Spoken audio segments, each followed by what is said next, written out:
Chapter 2, How to Banish Worry. Life, for most people, would be happy and satisfying if they could overcome worry. If by some miracle one could be assured that he need never worry again, it would seem like an altogether new world. That assurance we mean to offer in this chapter. It is both right and possible that worry should be cast out of your life. And we could say that's one of the differences between humans and the rest of the animals. One of the first things we must do in learning the art of living is to have a funeral service. There is a certain old fellow who should be buried under 6 feet of earth with no monument to do him honor. And 6 feet is so the worms and stuff don't reach the surface, right? Possibly. He is in your house, even now as you read this book, and is sitting by your side. Look around and see if he is there. I am referring to Old Man Worry. What a character he is. Just look at him and study him well. Perhaps you have never really scrutinized him before. There he sits with his wrinkled brows, thin lips, and sharp, bloodless features. He has a nervous, rasping laugh, devoid of mirth. He has sunken cheeks and a shifting, anxious look in his deep-set eyes. He is a cadaverous old fellow with icy fingers and a cold, clammy breath. He is sitting there with you, even though he knows how you abhor him. You have allowed him to think he is your master, and he exercises his authority to the full. After a while, you will go to bed, and the old fellow will shamble into your bedroom with you. He will sit there and keep you awake for a long time, and after a troubled sleep, when you awaken in the morning, the first thing to greet you will be the sardonic face of Old Man Worry. When you go to your office, or to your shop, or store, or to the fields, he will go along with you. All day long he will be your constant companion. Perhaps when evening comes you will go out with friends, and will manage to forget him for a space, losing yourself in the gaiety of happy companionship. But just when you are becoming light-hearted and gay, joyous, suddenly you will feel a cold breath, and looking around will see him, Old Man Worry, at your elbow. It's interesting that Mars is attributed to the left elbow, right? It's bad to lean on your left side. He has no manners and intrudes without a by your leave. Something must be done about this old man if you were to live and be happy. My suggestion is that you put down this volume, get to your feet, walk over and open the door wide, and invite him firmly, and none too politely, to get out and stay out forever. If he will not go out of his own accord, take him by the nape of the neck and eject him forcibly.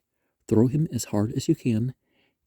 His old bones are brittle, and if you do it with righteous determination and the attitude of a man throwing off a tyrant, you will never be troubled with him again. Well, you have to retrain some of your responses. Just like if you crave food or something you shouldn't have had in the first place or whatever. And this sounds like a bit of very cold-blooded advice, but worry can never be handled effectively in any other way. As long as one nurses it along, hating it, yet compromising with it, worry will remain with you. There must come a time when you will rise up in your strength and say decisively, Old Man Worry must go. Why should we be so bitter against this old fellow whom I hope you are ejecting from your life? Simply because worry makes people unhappy, and the good God never meant that his children should be unhappy. Now, I've pointed out how biblically that's not a literal case with anyone or anything. The parent-child thing. We have a beautiful world in which to live, where generous provision is made for our delight, Did not Browning remind us? There's a world of capability for joy spread round about us, meant for us, inviting us. Difficulty, stiff and stern, is here, of course, for the wise creator knew full well that men could not be happy in any easy universe. Struggle makes for strength and the deep joy of achievement. Nature does not yield her benefits cheaply. She insists that man shall gain them by mental agony and the sweat of his brow, but the struggle is fair and clean and rich in satisfaction. Man usually makes his own unhappiness. Christian, the Englishman, and the Tahiti girl were exploring Pitcairn's Island by Nordhoff and Hall, reprinted by permission of Little Brown and Company. I don't know anything about that story. As recorded in that epic story, Memiti of a sudden halted. There have been people here before us, she said. Here? Nonsense. Memiti, what makes you think so? I know it, she replied gravely. It must have been long ago, but there was once a path where we are now walking. Christian smiled incredulously. I can't believe it, he said. Because you are not of our blood, the girl replied. But Moitua would know our Minarii. I felt this as we were climbing up from the landing place. Now I am sure of it. People of my own race have lived here at some time. Why have they gone then? Who knows, she replied. Perhaps it is not a happy place. Not happy? An island so rich and beautiful? The people may have brought some old unhappiness with them. It is not often the land that is to blame. It is those who come. Well, this all sounds like an allegory, but, sometimes there's an ecosystem and people don't know how to work the ecosystem because the tribe didn't develop there, and they end up using up certain things, or they don't know what to eat themselves, and thus worry comes into man's life, a foreign element, which has no legitimate right to be there, and which, for his peace and well-being, must be removed. By the term worry, we do not, of course, mean a wise and salutary concern, but rather that nervous feeling of impending trouble, which in turn gives rise to stress and tension with their attendant ills. Worry lays upon life burdens that it was never meant to bear, and casts deep and unnatural shadows upon the spirit of man. God surely intended man to live a Garden of Eden existence, but by his perversity he lost his citizenship in that happy country. Fortunately, there is a road back to Eden for those who seek it with a whole heart. A buoyant, childlike happiness is man's rightful heritage, and it lies at the foot of no illusory rainbow, but under his own doorstep in the true country of the spirit, from whence, foolish man, he departed to look in false directions for life's good. Another reason for our determination to wage war against worry is because of what it does to people physically. Recently, the Commissioner of Health of the City of New York issued a booklet bearing the title, Man's Danger Line Begins at 40, implying that life may truly begin at that age if men would early learn to prevent diseases that come with middle age. Well, what you can handle in your youth is probably hurting you towards your old age, right? So eat healthy now before you have to, and maybe you won't have a choice. You won't be able to figure it out or whatever. The commissioner offered 11 rules for the prevention of serious disease, and heading the list is this primary suggestion: for 1 less hour of worry, substitute 1 more hour of laughter.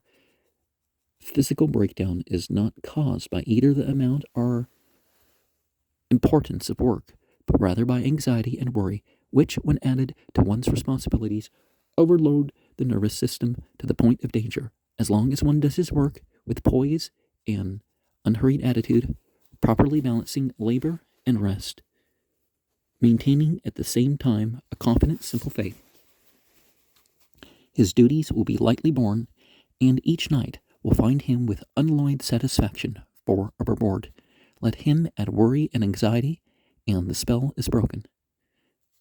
Tension creates a new stress and strain.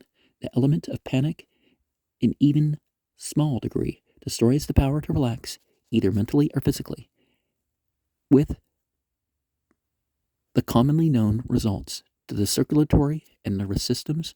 Heart trouble, high blood pressure, and nervous breakdown are afflictions of such universality that one seemingly must almost have one or all of them to be in style in this hectic year of our Lord. Life's unnaturally increased tempo affects a man's ability, volume 2, brightness or whatever you want to call it, to think in calm and orderly fashion, and consequently the quality of his work is adversely affected. He becomes either foolhardy and unwise or cautious and hesitant, losing both the balance of restraint and the psychology of attack. In either case, he has lost that firm control which is the requisite to success and to mental and spiritual well-being. The man who worries will usually not go forward, for he counts the cost. The men who do things just do things, but if they worried about doing things, they would never do things. I called upon an eminent physician himself, a patient in a New York hospital. In the course of our conversation, I asked why he was there. He replied that he had a physical malady which was directly the cause of worry. When I worry, he said, this affliction arises and I am forced to come here for several weeks. And when I get hold of myself and stop worrying, I get well and go about my work. Then he added this significant bit of advice: preach to your people not to worry, but to trust God and have faith. You will keep many of them out of the hospitals and away from the doctors. Wise physicians of the body know that out of the mind are most of the issues of health, and that a peaceful mind is the best medicine one can take. The past few years of financial and social upheaval have greatly added to physical maladjustments, and worry has been a major contributing factor. Men have gone to pieces physically, mentally, and even spiritually because of worry over material things.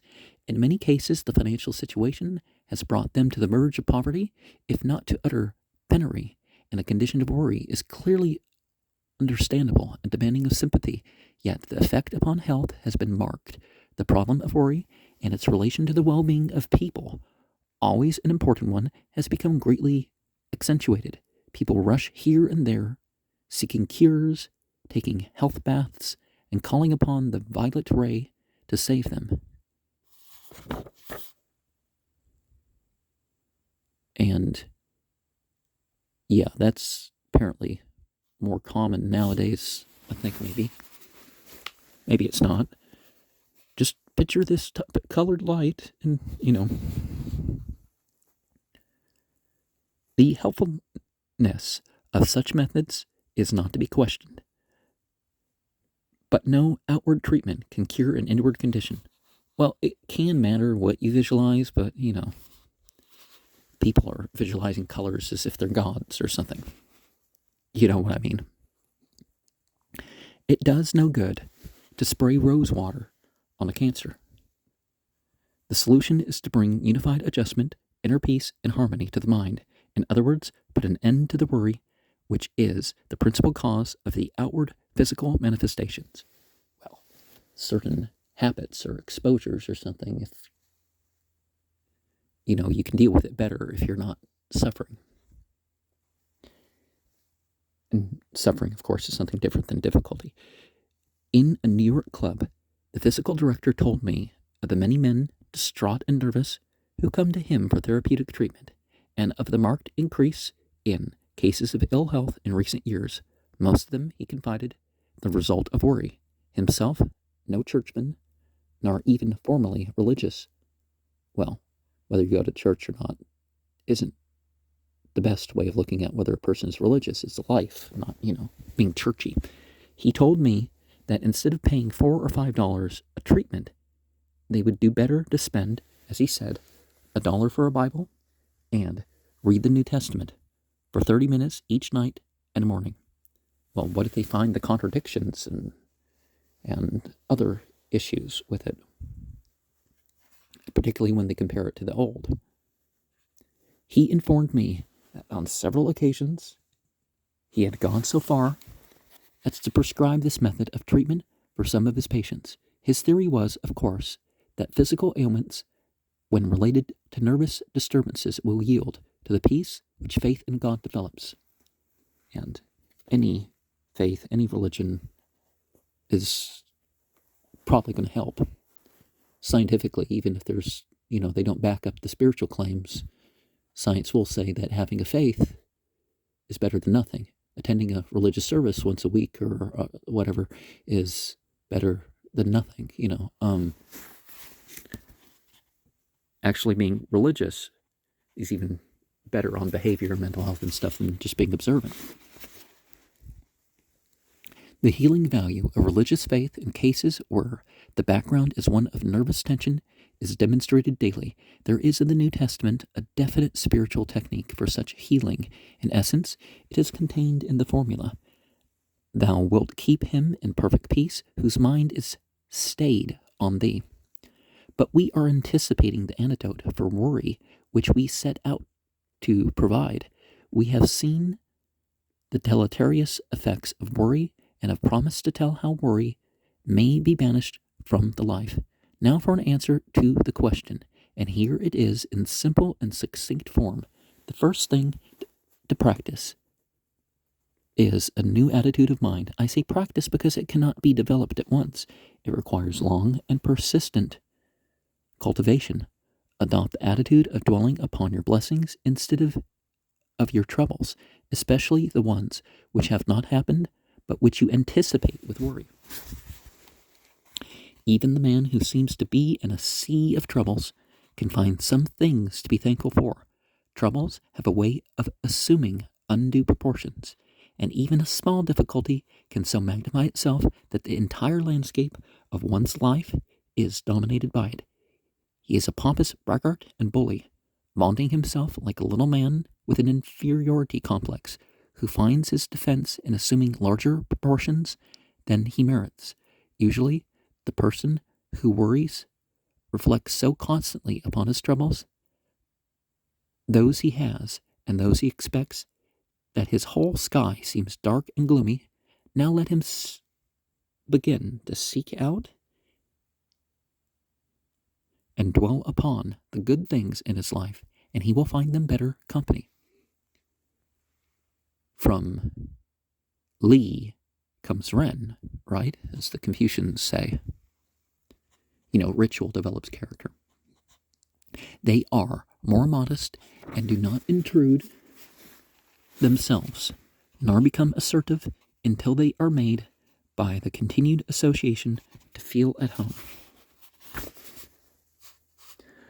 But when that time comes, how they seem to increase in numbers, and their glad voices make the old dreary house of a man's mind a cheery place once more. Herein lies the secret of effectiveness, an explanation of why some people, even in hard times, can do work superior to those who look upon the dark side of things.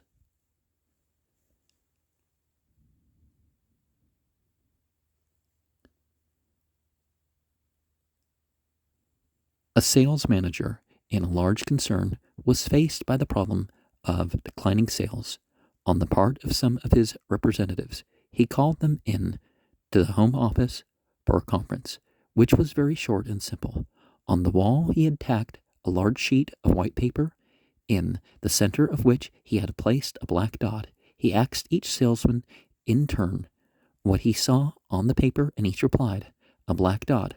When he had gone the rounds, he said, "Now does any man here see anything on the paper but a black dot?" In concert and individuality, they all affirmed that they could see only a black dot. The sales manager said, "Can any of you see the white space on the paper?" And added, "That is the trouble with you men. You can see only the black dot, and you miss the extensive white space where there are no black dots, and he told them to go back to their territories and look for the white space. There may be in your life and mine many black dots, but never forget there is also a large amount of white space, and it behooves us to form the habit of mind by which we look for the good instead of the bad, for opportunities rather than difficulties. The final result will be to restore life to its true proportions and relieve us from the foolishness of worry. This leads to our second suggestion, which is to recover the great virtue of common sense in dealing with worry. Common sense is an important virtue to possess. Well, at least, especially as ignorance builds. Ignorance builds quicker than the knowledge does. Well, I mean, at least nowadays, right?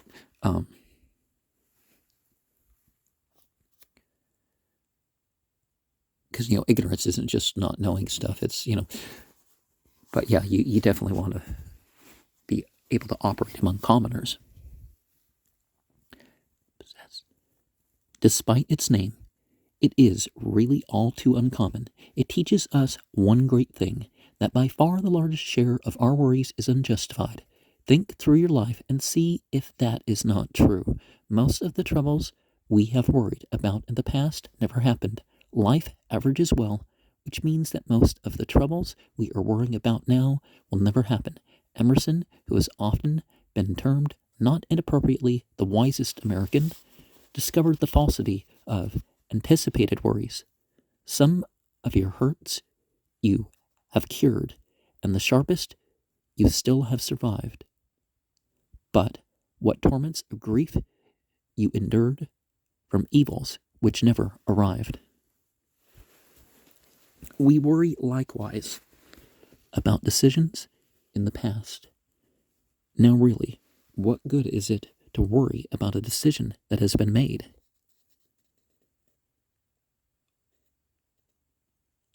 For good or ill it is made, so why not put it out of mind and focus on the decisions you have to make coming forth, right?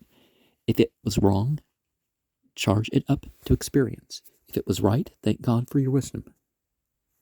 But good or bad, shut the gate on it. Well, at least don't let it keep you from doing what you could do at the time. Lloyd George, playing golf with a friend, went through a pasture gate. The friend who was following left the gate open, whereupon the war premier turned about and closed it, saying, "I've always made it a practice to close a gate when I have passed through it. That is a good rule for those who desire peace of mind. Shut the gate and keep it shut, and your worries cannot follow you.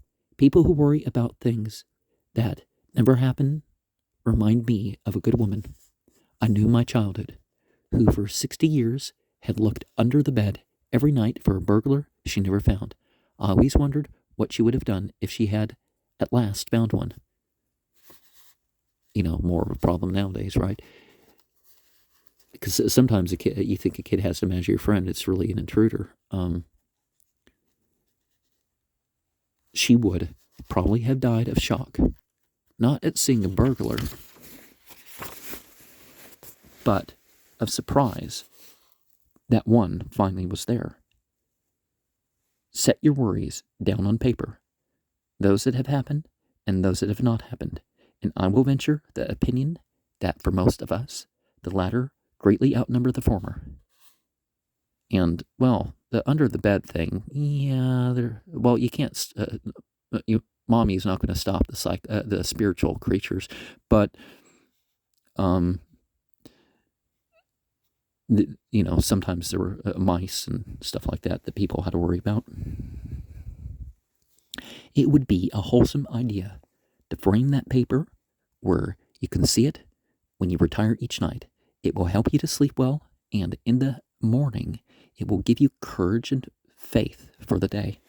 I have a friend, a wonderful old man, who is one of the happiest and most radiant personalities I know anywhere. His life has not been an easy one, and he has known many real hardships and difficulties. I often wondered as to the secret of his happiness and peace of mind. That secret is revealed in a little poem which he wrote, and which I think we would all do well to give an honored place in our philosophy of life. Now, philosophy is not the same thing as quotes, thank you very much. But let's try to pull some philosophy out of it. Better never trouble until trouble troubles you, for you're sure to make your trouble double trouble when you do. And your trouble, like a bubble that you're troubling about, may be nothing but a cipher with the rim rubbed out.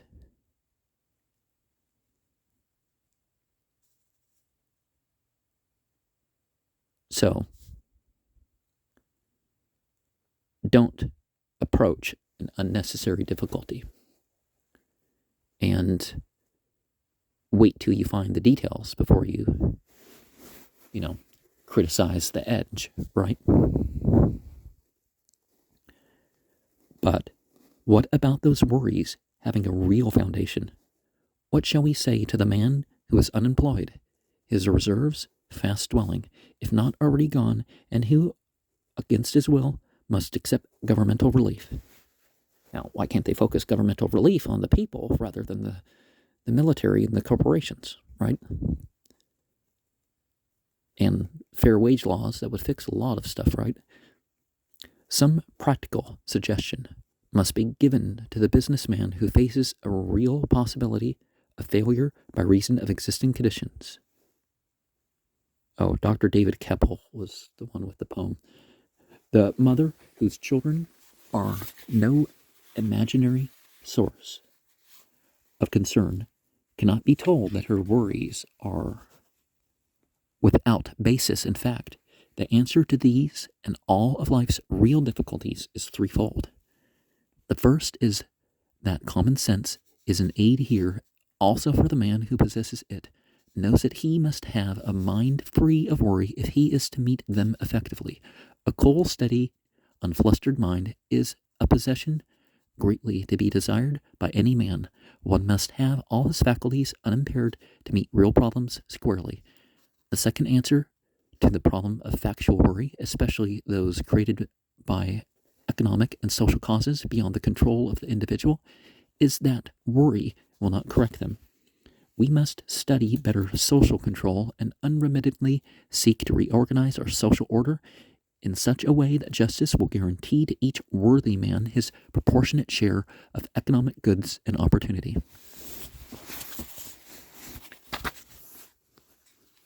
There is a third solution to the problem of worry. However, and here we discover a precise secret. There is nothing that will so completely guarantee the banishment of worry as the attitude of faith and trust in the goodness of God.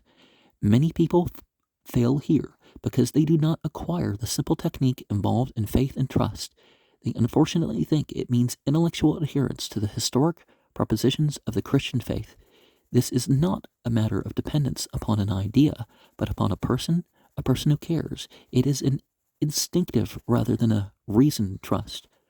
Although it will bear the weight of logic if required, it is for a man to say, I believe God is good, that he is a kindly father, and because he is, that he will not forsake me, nor leave me to perish. Such a man will sincerely do his best to secure a living for himself and his dependents. He will not sit down and wait for God to miraculously supply his needs, but will exercise his ingenuity and resourcefulness to the full of his own benefit. And what's that phrase in the Quran about, God helps those who help themselves, but you got to first help yourself. I forget how it goes. Even in English, I forget how it goes. All the time, however, there will be in his heart a calm conviction that a kindly providence will sustain him. Fatalism is a problem. You can't just say, oh, it's fate, beyond choice, that sort of thing. And you can't say, on the other hand, there's no, ruling will. Because both don't make sense. He will build his faith on a great assurance from the Bible, like this: God shall supply all our need. Now, you notice that people focus on certain passages, and a lot of people have spent so much time with the Bible that they find all those contradictions, and it takes away of their assurance. But then again, they still do tend to be better off than the people who are like, well, I believe in God, but I don't know what to do. I don't really, believe in any path. But one may query, you said that God would satisfy all my needs. How about my economic needs? And I answer unhesitatingly that our promise covers that also. Of course, it does not mean that the lazy man shall receive any help from God. He doesn't deserve it. The man who leans on a shovel cannot expect to lean on God, but the man who honestly tries his dead level best will find that all the forces of the universe will endeavor to assist him. These are hard times, but no time is too hard for God. God helps people economically in different ways. One of the ways is to inspire people to work for a better social order so that such difficulties as we face today will in the future be impossible. But quite apart from that, there is an old passage in the Bible which is gloriously true. I have been young and now am old, yet have I not seen the righteous forsaken, nor his seed begging bread. Well, it's important not to beg unnecessarily, right? And in the long run, sometimes things turn out better. My church is situated at the heart of New York City, and month after month, we deal with people who are economically hard-pressed. Sometimes they have to go through a deep, dark valley, but I will say that in these years, I have never yet seen a worthy, honest man permanently forsaken. How it happens, I do not know, but ultimately, God takes care of them, even financially. That is a bold thing to say, but I could recite case after case where absolute and sincere faith in God's guidance and watchful care has been abundantly rewarded. And one of the things that used to be in the case was that, the relative wage was a few times as much. Well, actually, back in the Great Depression, well, not quite 3 times as much, over twice as much. But so if you weren't disabled here and there, you had, opportunity to get by. These are people, however, who have completely, and I mean completely, not half-heartedly surrendered themselves to the will of God. They have said, Lord, I am at my wit's end. I can do nothing. I put my life in your hands. I know you will take care of me. Where they have taken that attitude toward God, the wonder has happened. He has poured into them his own power. They have discovered indeed that he satisfies all their needs. The thing essential here is the sort of faith a small child has in the love and kindness of his father. As I write, in illustration of this truth is being enacted before my eyes, I look out from a hotel window to the famous Atlantic City boardwalk. There has been a protracted spell of intensely cold weather. As I'm recording this, particularly cold blast has not quite reached us. I guess we're below average, but not 30, 40 degrees below average like some parts of the country. The waters of the Black Bay are frozen solid, and the seagulls are deprived of their usual source of food supply. For hours this morning, the snow-covered beach has been gray with hundreds of gulls, waiting for 12 o'clock and feeding time. Now is seen a man wheeling a barrel of scraps down to the beach, where he spreads it upon the snowy sands, and with hoarse, glad cries the multitude of birds are fed. The birds have learned to know there is human kindness, which is concern for their plight. Theirs, not to reason how or why. They only know at the appointed hour a wise and kindly friend will care for them. So we sit by a cold winter sea, and the storm and ice invade our lives. Our sources of provision are closed, and worry and anxiety grip us with foreboding. Then if we have the childlike heart of faith, we can hear a voice telling us something about no bird falling from heaven unnoticed by our Heavenly Father, and that our very hairs are numbered. The voice tells us to take no thought for the morrow. That is, to have no worried thought about tomorrow. For our Father, metaphorical one, right, knows our needs. Of course, some minds are so very adult that the voice seems too good to be true. Someone kept saying that about what I said, and, made sure that everybody ostracized me because of that. But, well, not everybody, everybody they could influence, anyways. But to the man who can still make of himself a little child, it means everything, and he finds it not false, but gloriously true. Once, a great poet of the Southland stood watching the birds building nests on the uncertain marshes. He was a great sufferer, walking in his own dark valley. There on the desolate marsh, he watched the trusting little marsh hen building a nest to rear her young. She sang deep notes of happiness. She was not afraid. Some instinct deep in her feathered bosom told her an eternal kindness watched over her. Sidney Lanier learned the lesson for himself and sings it for us. I sometimes mimic the sounds of nature. As the marsh hen secretly builds on the watery sod, behold, I will build me a nest on the greatness of God. I will fly in the greatness of God as the marsh hen flies, in the freedom that fills all the space twixt the marsh and the skies. By so many roots as the marsh grass sends in the sod, I will heartedly lay me a hold on the greatness of God.